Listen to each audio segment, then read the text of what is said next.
clothing and everything. And I was like, kind of horrible. Yeah.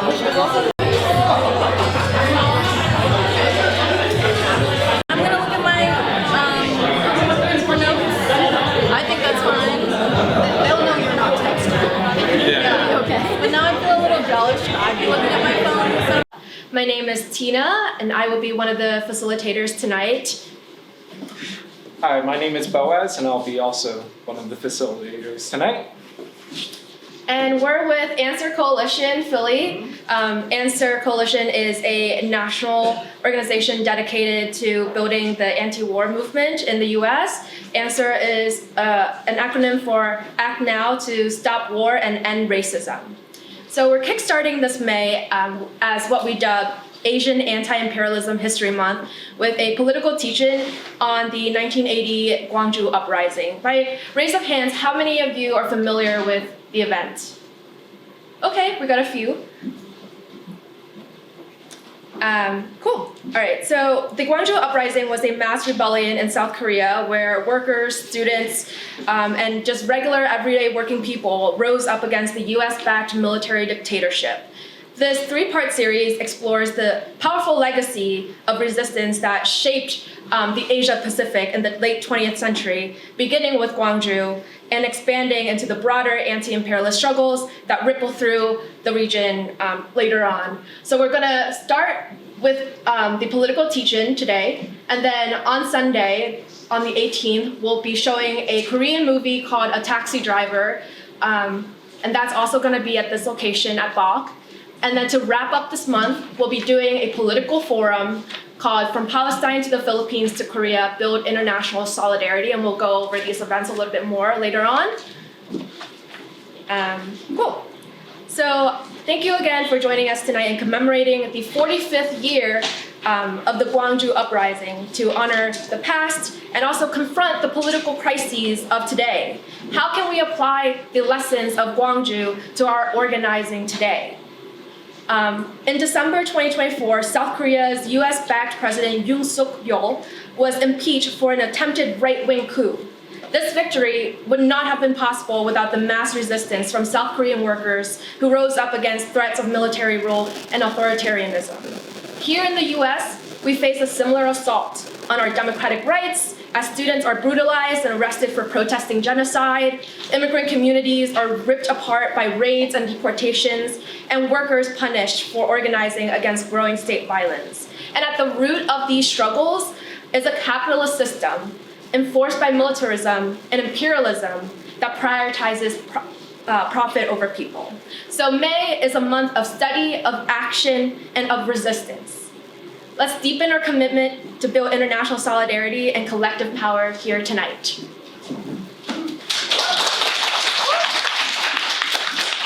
We have several organizations that we are collaborating with here. So we have from the Woody Center, we have Hannah. Oh, sorry. Sorry about that. We have Michelle from Woody Center. So Woody Center organizes Korean and Asian Americans to achieve social and racial and economic justice in Pennsylvania. We also have K4D, which is Koreans for Decolonization at UPenn. So K4D Penn mobilizes Philadelphia students and residents against forces of imperialism and for Korea's reunification and national liberation. And then we have also Bayan USA, an alliance of progressive Filipino organizations against US imperialism, feudalism, and bureaucratic capitalism. And then we have Answer Philly, which both Tina and myself are a part of, a national organization founded in 2001, dedicated to the fight against racism, imperialism, internationally and here at home.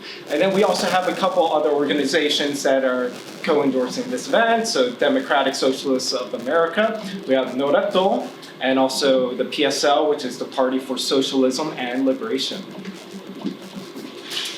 All right, and before we move on to the next slides, would you guys like to introduce yourselves? K4D.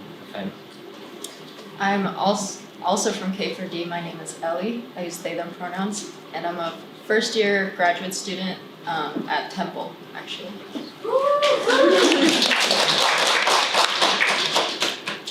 I'm Michelle Kim, not Hannah.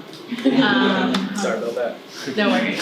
She, her pronouns. I am from Udi Center. I also work for the school district of Philadelphia. I'm a former English and social studies teacher in the school district at the high school level. Also worked at CMAC and the National Liberty Museum writing social justice curriculum. So mostly been in the education space and some of the organizing spaces. Set our intention and go over our opening agenda and statement. All right, so here's our itinerary. So we have the opening statement, and then Woody Center is going to give a testimony, the Gwangju Uprising history, contemporary context, the breakout discussion groups, and then the closing statement.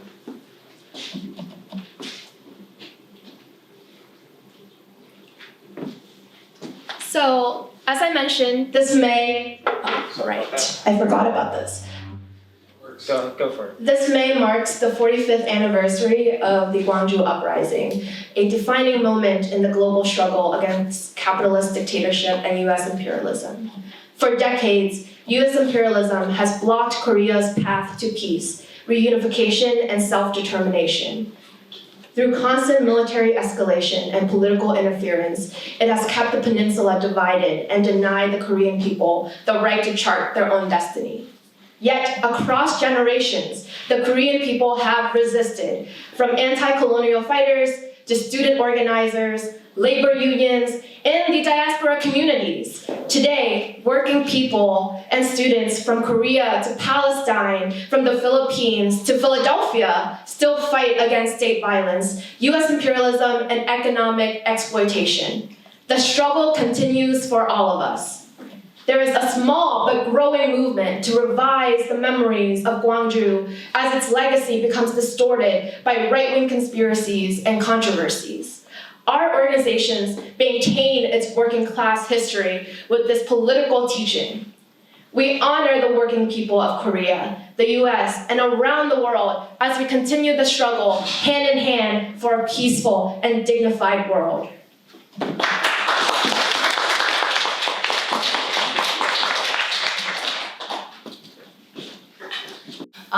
Was politically radicalized, as many Koreans were, based on his understandings and learnings of just the violent treatment of protesters. And this caused him to engage in mass organizing and movement building in America, and his legacy is still felt. He lives in West Philadelphia now, owns a hardware store in West Philly, and continues to do work with Udi Center in organizing spaces, and really did his entire life in Philadelphia. So wanting to center those voices before we start off in talking about history, particularly as folks who are on this panel, who obviously weren't alive during the Gwangju Uprising, did not experience it ourselves, but many of us heard about it, it was passed down to us, it was told to us by our family members, our ancestors, and other older organizers in our lives.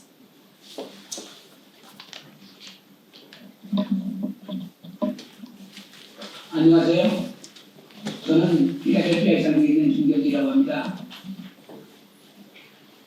1979년 말쯤 박정희 독재 정권에 대한 투쟁의 글을 독립신문에 게재한 적이 있었는데 사랑이었던 김경재가 함께 일해보지 않겠느냐는 권유에 의해 저희 민중운동의 시발점이 되었습니다. 전두환이 정권을 장악하려 한다는 소식을 받은 지 얼마 되지 않아 광주에서의 시민학살이 시작되었다는 소식을 받게 되었습니다. 당시 광주는 국내의 모든 통신망을 차단당하여 암흑세계가 되었다는 것입니다. 광주 외의 다른 도시에서는 전혀 눈치채지 못할 정도로 경계가 상엄했다고 합니다. 그래도 저희는 해외 통신망과의 연계가 있어서 광주의 상황을 계속 지지할 수 있었습니다. 독립신문을 중심으로 일가 하진사이에 이를 알려야 한다라는 의견이 모아졌습니다. 추력의 박성기를 붙잡아고 지붕에는 박스로 만든 관에 검은선을 둘러서 싣고 동지들과 함께 로간집을 중심으로 가두 방송으로 전두환의 학살 소식을 한인 동포들에게 알렸습니다.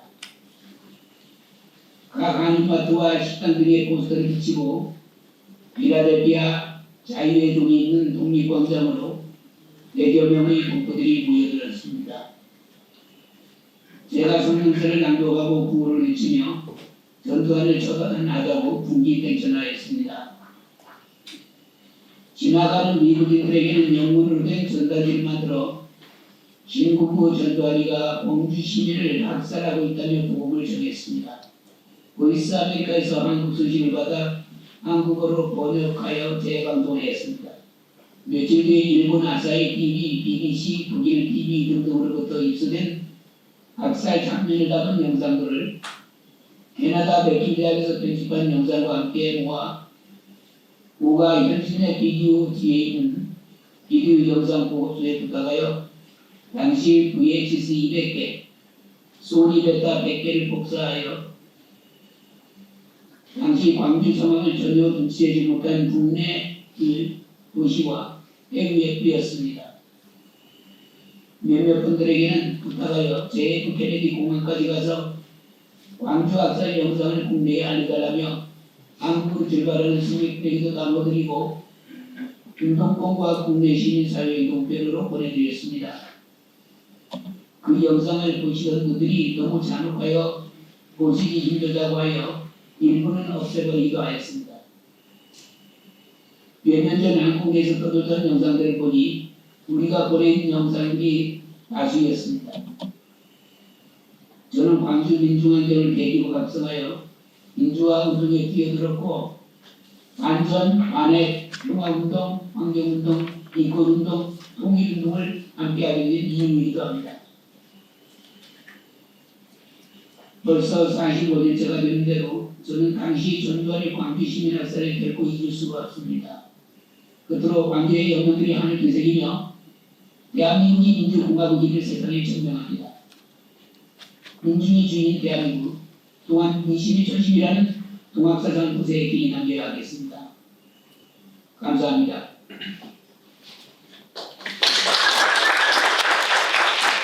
In one story of the Gwangju Uprising, a movement leader in Philadelphia and spreading that word across the United States.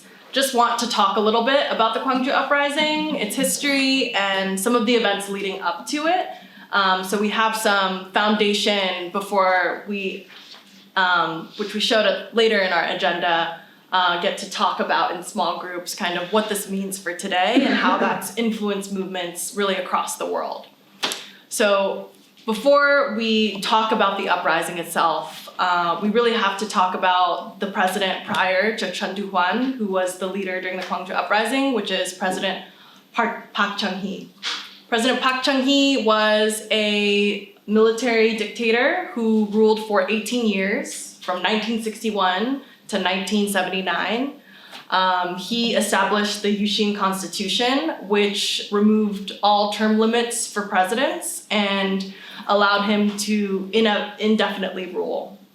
And President Park ruled with an iron fist. He really repressed any sort of civilian movements, any sort of protests against him, but he was also really focused on economic growth.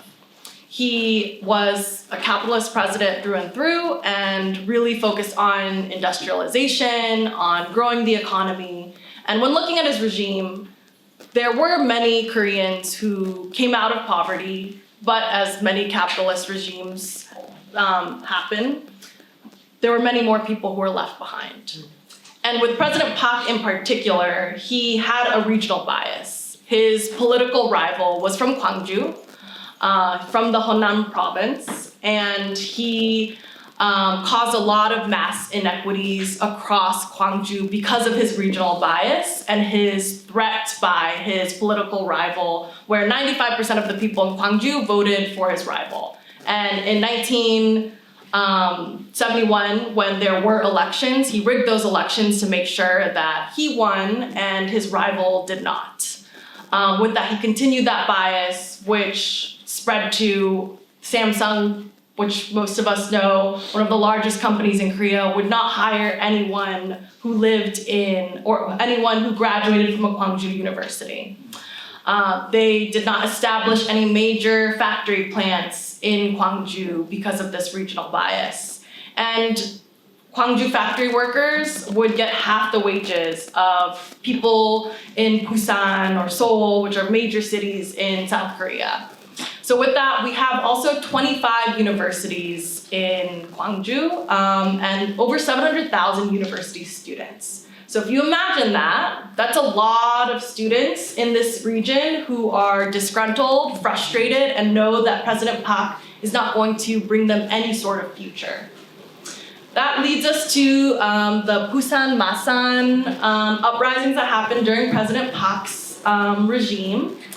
That's mostly a workers' movement in the 1970s, where we have a lot of workers across various industries, mostly textile and garment, who protest against President Park and his martial law and rule. We have like the YH wig factory of primarily women workers who all protest against President Park.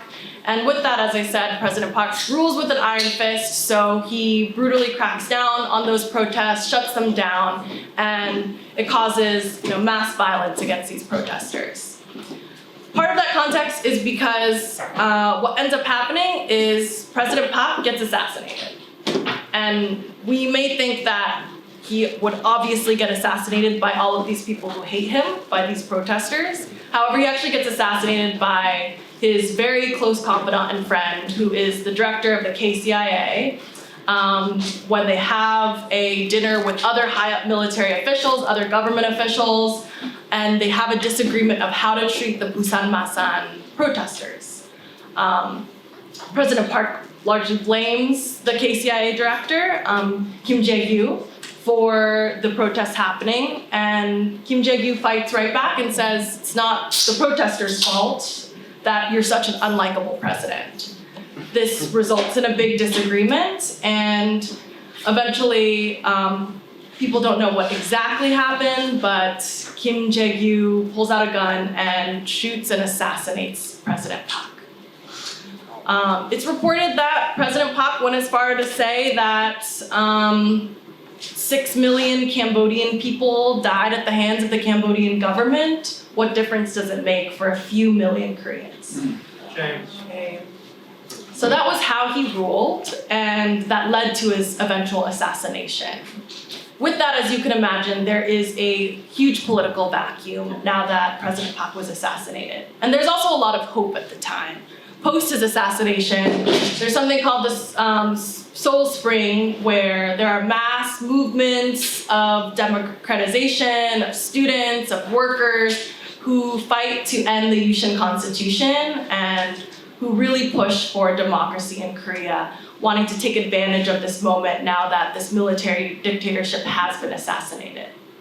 Unfortunately, as you can see with the photo on the right, we have a dictator, Chun Doo-hwan, who comes quite shortly after President Park's assassination. So if you can think about it on a timeline, President Park is assassinated on October 26, 1979. On December 12th, 1979, just a few months later, Chun Doo-hwan commits a military coup and takes over Korea. Chun Doo-hwan is a fascinating figure. He's very different than his previous regime, President Park. Chun Doo-hwan was trained in Port Benny in the United States alongside the American Army allies. He specializes in guerrilla warfare. He learns special and psychological tactics and warfare, and he also fought in the Vietnam War. So Chun Doo-hwan, compared to President Park, who was trained in Japan, who fought in the Korean War, and had very kind of different tactics in just how they ruled, despite both being military leaders. Chun Doo-hwan also had a policy of sort of appeasement to Western powers, being a military-backed dictator from the US, and then also repression of his own people. So Chun Doo-hwan takes over on December 12th of 1979 with this coup d'etat. It's not immediately realized, but soon after, in 1980, it's quickly seen what kind of leader Chun Doo-hwan is. I left on that note because we'll pick up on the next slide. Hi. I just wanted to give a brief overview of what happens during the Gwangju Uprising. So as Michelle described, once the spring of 1980 erupts in this nationwide protest, the declaration of martial laws and on May 17th makes it so that so many of these student protesters and just protests nationwide are now being quelled through preventative custody measures. Many students are being arrested. Many students in Gwangju are arrested, and some of them have to flee because they know if they stay any longer, they will be arrested and they will no longer be able to continue their protests. And so on May 18th, some of the students that do stay conduct another stage of protests.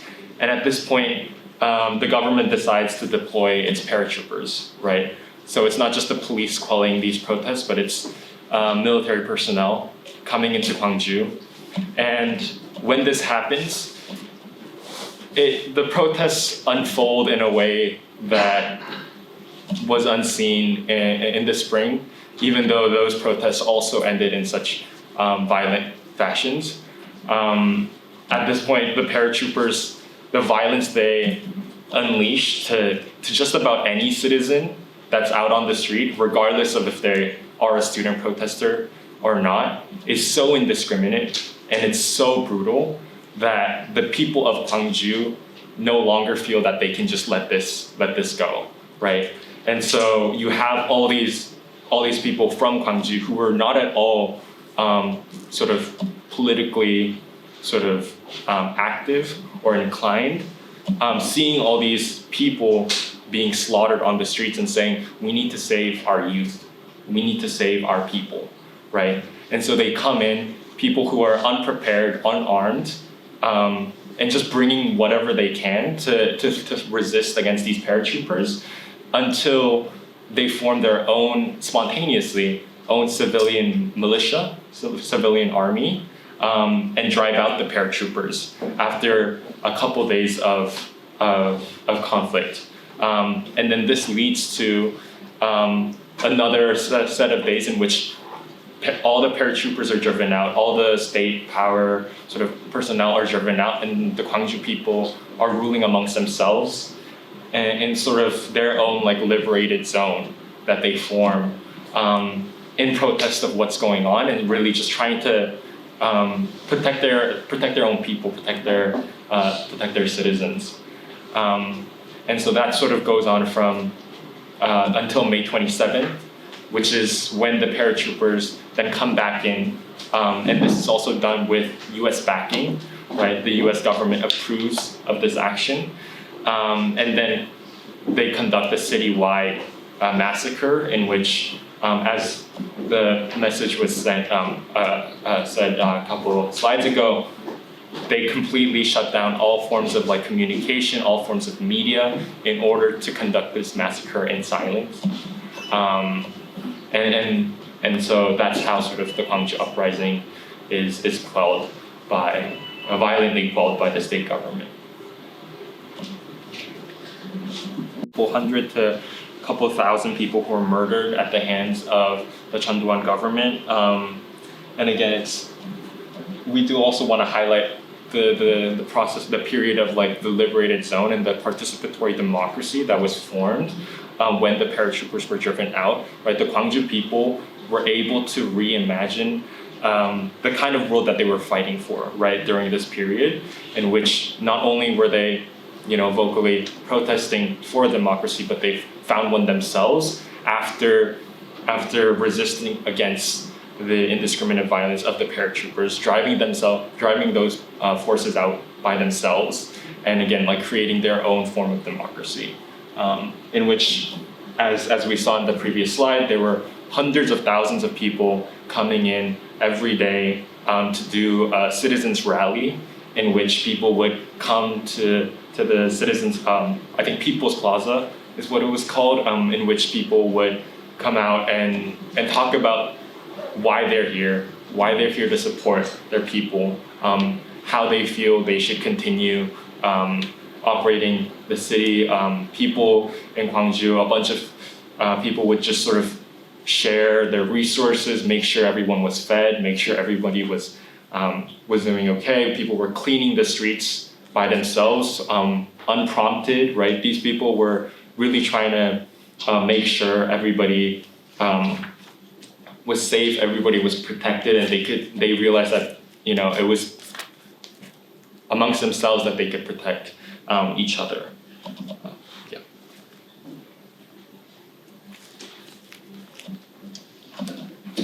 Hi everyone. Young artist movement that came out of the Gwangju Uprising, and also the amazing and important contributions that artists made to the uprising and overall the fight for the Korean struggle for democracy. So the Minjeong in Korean represents like the people and the masses, and it was a socio-political art form that criticizes authoritarian politics while focusing on community resistance. I just want to read a quote from a book sort of emphasizing the importance of the artist's role in the uprising, saying, "Never before in the peninsula's history, or perhaps anywhere else for that matter, has art played such a prominent role in a nation's drive for democratization."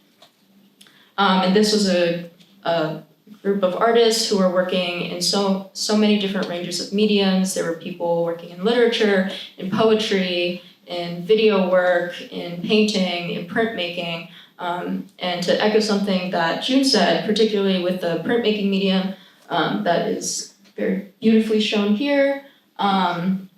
This is a piece called Hidden Face Unmasked by Hong Songdam, who is a very notable Minjeong artist from Gwangju.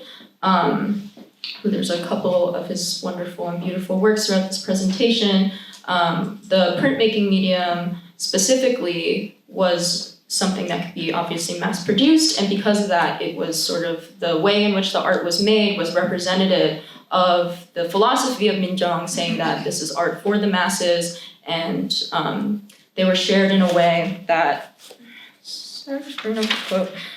shared in a way that brought up what June was talking about being able to share community, resources, being there for one another, of the Sabar, Pungmun, traditional civil society, sort of like legacy and values of that, and the sort of absolute community that was made by the Gwangju Uprising. Another distinct thing about the Minjeong artist movement is that it's straight from Western influence. Before, a lot of the sort of industrial art in Korea and the national art was sort of based off a lot of stuff from Western influence and had followed a lot of Western form. But with the Minjeong art movement, the artists were inspired to create an art movement that was distinctly Korean and something that was really informed by our identity, our experience, and our histories, and is truly such a revolutionary and like liberatory art form for the Korean people. And this also gave rise to a lot of public art due to government oppression of exhibition spaces. A lot of galleries, sort of like boutiques, more industrialized art industry sort of spaces were also hit with the censorship that my comrades were talking about. So it was not only in the media, but in arts and culture as well that the Gwangju people were oppressed and censored for the revolutionary and liberatory ideas. So in the spirit of community and in the spirit of sharing, and I guess a lot of early sort of like Korean forms of community values and almost like mutual aid, there were a lot of people sort of giving up their homes and spaces and these different public spaces and outdoor spaces as a way for them to do a lot of subversive works of performance art and music and reading poetry and art that was incredibly important in bringing people together, making them aware of what was happening in Gwangju. And as the movement continued, there was also a focus on bringing attention to American cultural colonialism and also revealing the fact that a lot of what was happening in Gwangju, the state violence, was also something that was facilitated and approved by American military forces and was enabled by their presence in Korea.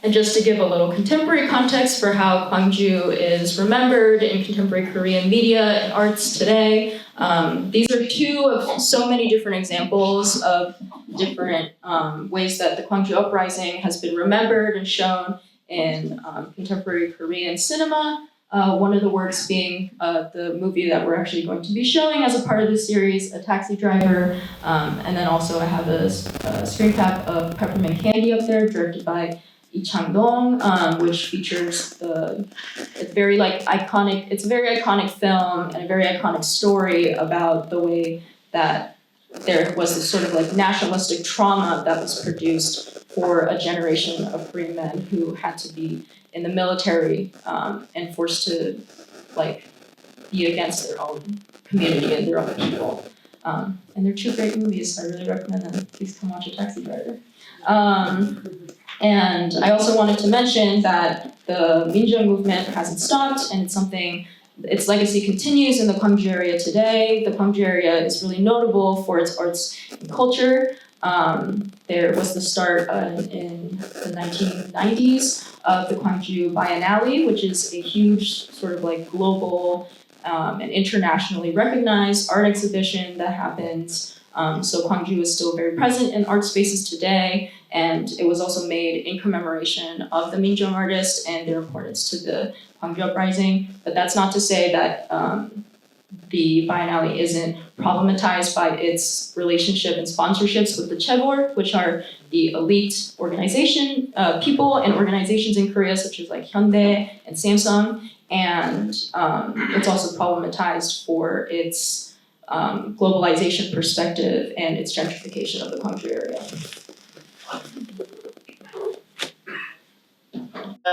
Close it out by talking a little bit more deeply of US involvement in the massacre itself. Like June and Ellie both said, the Gwangju Uprising didn't just represent this like horrific violent moment, but it also represented a liberated city where, you know, for 7 to 8 days, there was a city in which it was run by the people itself, where people often compare it to the Paris Commune it was rooted in democracy and workers' rights and the people. And while Gwangju had a lot of crime because it was a poor city, at that time there was no crime reported. It was a time in which people took care of each other, and that emphasis on mutual aid was such a huge critical part of just what allowed Gwangju to thrive in that short period before the brutal massacre.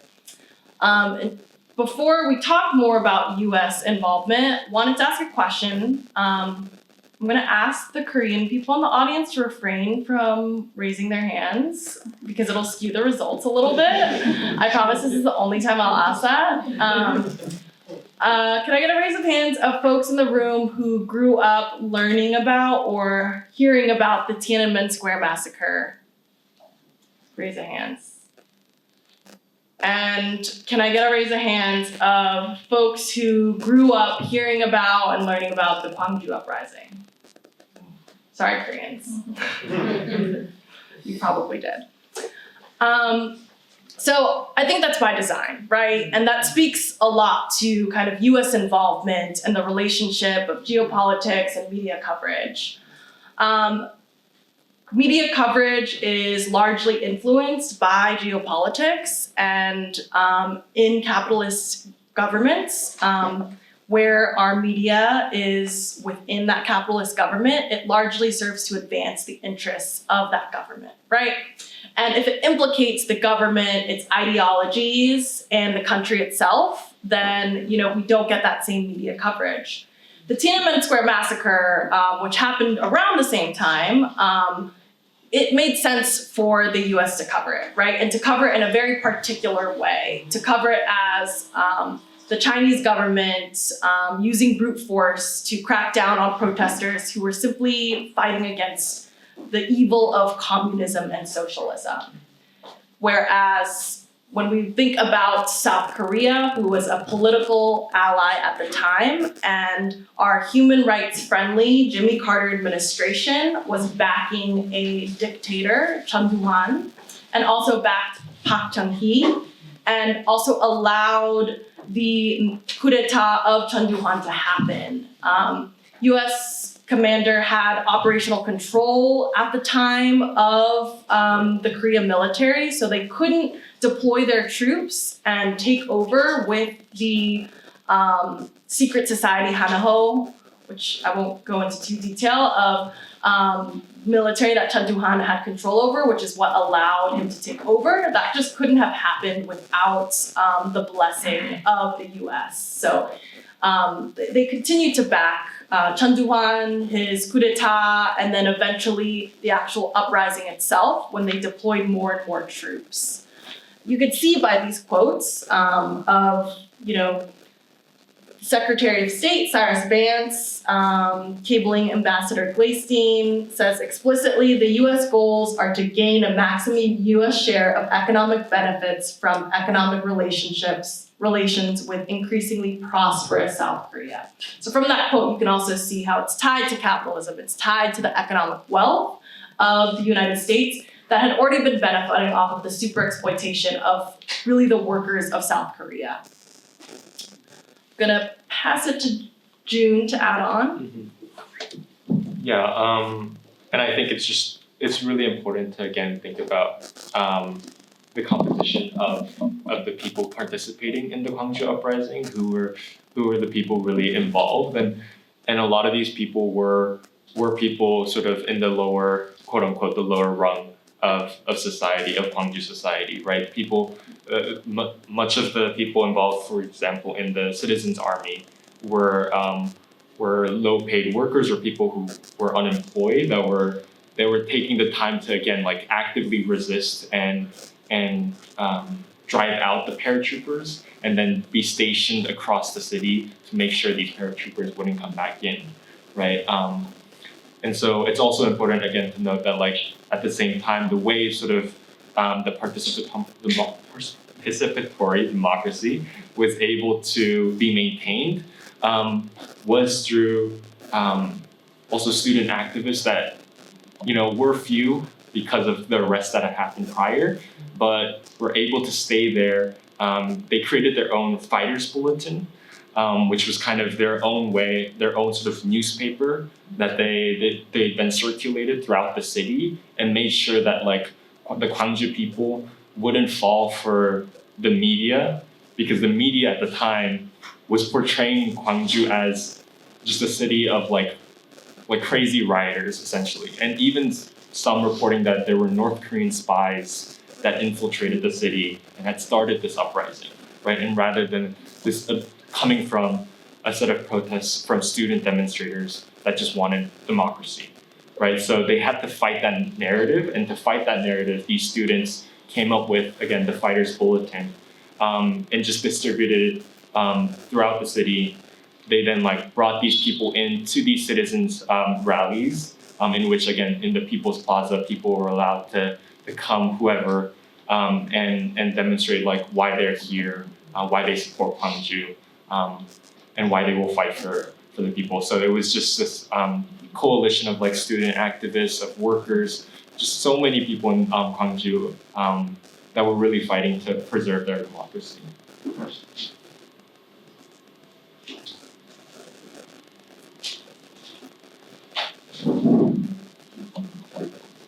Thank you so much.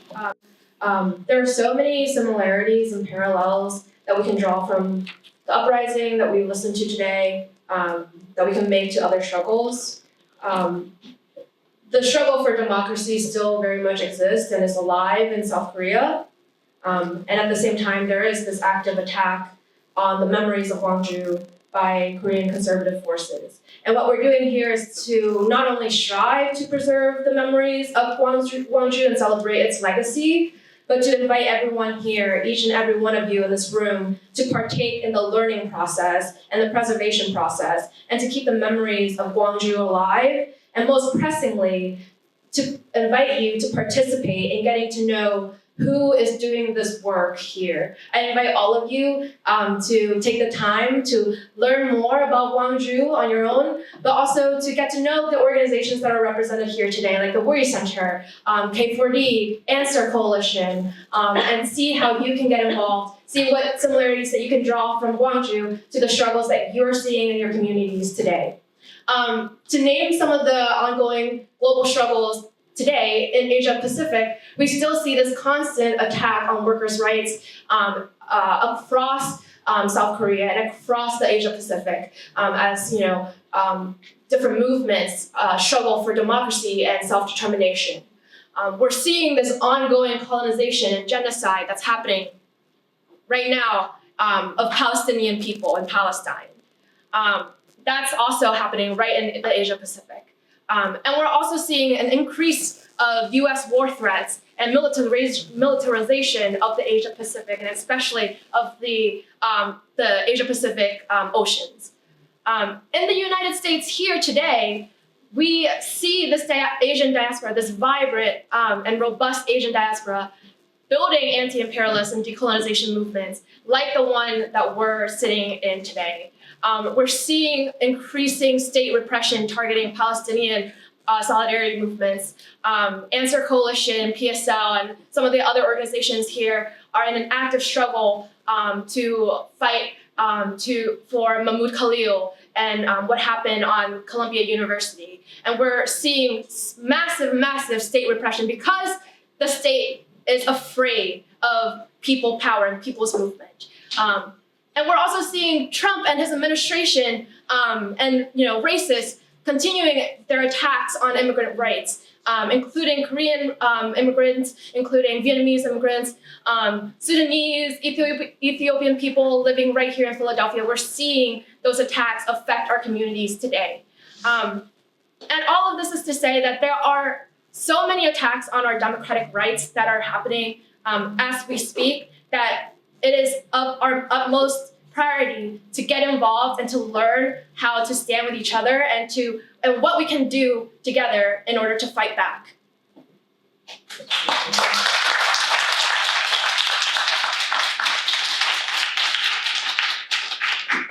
You have cash, that's great. There's also QR codes on there, or like the Venmo, like hashtag. So there's multiple ways that you can provide payment, and we would thank you very much for that. So right now we're going to have some breakout groups, and some of the questions related to this discussion are: what were some of the key outcomes and demands of the Gwangju Uprising? What roles did the United States play before, during, and after the Gwangju Uprising? And why is it important for us to analyze and educate on this? What are the similarities between the struggle for a free Palestine and a free Korea? And what is the role of art and media in building mass movements and raising political consciousness? So the way that we're going to do this breakout discussion is for each row to join the row back behind you. So this can be a group right here, and then you guys could be a group. These two rows can be a group, and then actually let's do half. Casey and Albert, if you can be part of the last group, and then I'm sorry, your names. Or yeah, Laura. Sorry, not to put you in the spot. If you want to join the beginning group, and then we're going to ask each of our panelists to join one of the groups to facilitate the discussion. Thanks. Yeah, feel free to move your chairs and all. Great job! Great job! Thank you! Yeah, I was so interested in all the art stuff. Oh, yeah, I love the art. Yeah. I loved how you emphasized the biennial. I never know how to say that word. Biennale. It's like Italian. I don't know.